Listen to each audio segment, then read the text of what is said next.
दोस्तों, pan India के सबसे बड़े डायरेक्टर एस राजामौली बाहुबली और आरआर के बाद अपनी मोस्ट अवेटिंग फिल्म SSMB 29 यानी वाराणसी का टीजर लेकर आ गए हैं। टीजर की शुरुआत 512 सी वाराणसी में होती है। इसके बाद 2027 में एक एस्टेरॉयड संभावी अंटार्कटिका के सबसे बड़े रोज आइस शेल्फ यानी रोज हिम चट्टान से टकराता है। इसके बाद कहानी अम्बासेली राष्ट्रीय उद्यान अफ्रीका में पहुंच जाती है, जहां माउंट किलिमंजारो के लुभावने दृश्य दिखाए गए हैं, जिसमें हाथी, जिराफ, जेब्रा दिखाए गए हैं। इसके बाद कहानी उग्र भटकेव वनांचल पहुंच जाती है, जहां एक हिंदू पौराणिक ग्रंथों की देवी छिन्नमस्तिका की प्रतिमा दिखाई जाती है, जिनके एक हाथ में सर और एक हाथ में खड़ग है। छिन्नमस्तिका देवी के बारे में हिंदू पौराणिक ग्रंथों में कहानी है कि जब ब्रह्मांड में ऊर्जा खत्म होने लगी, तब उनकी दो योगिनियों भूख मिटाने के लिए देवी ने अपना सर काट दिया।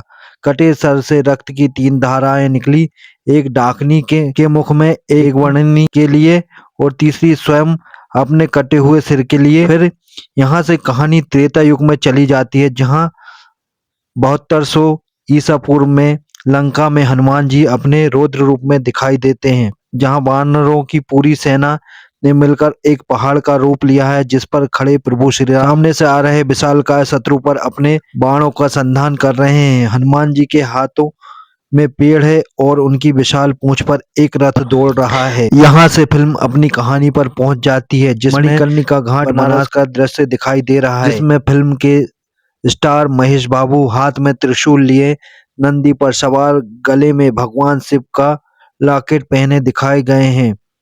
ऐसा लगता है जैसे वो कोई बड़ा युद्ध लड़ने जा रहे हैं। पीछे बनारस के भव्य मंदिर का दृश्य दिखाई दे रहा है और टीजर के लास्ट में ग्लोब ट्रोटर और टाइम ट्रोटर लिखा है, जिसका मतलब ऐसा आदमी जो दुनिया में कहीं भी आ जा सकता है। पूरा टीजर देखने के बाद ऐसा लगता है मानो जैसे एस्टेरॉयड टकराता है और सब खत्म हो जाता है। फिर अफ्रीका दिखाया गया है, यहाँ से वैज्ञानिक जीवन की शुरुआत मानते हैं। फिर एनर्जी की देवी छिन्नमस्तिका दिखाई गई है।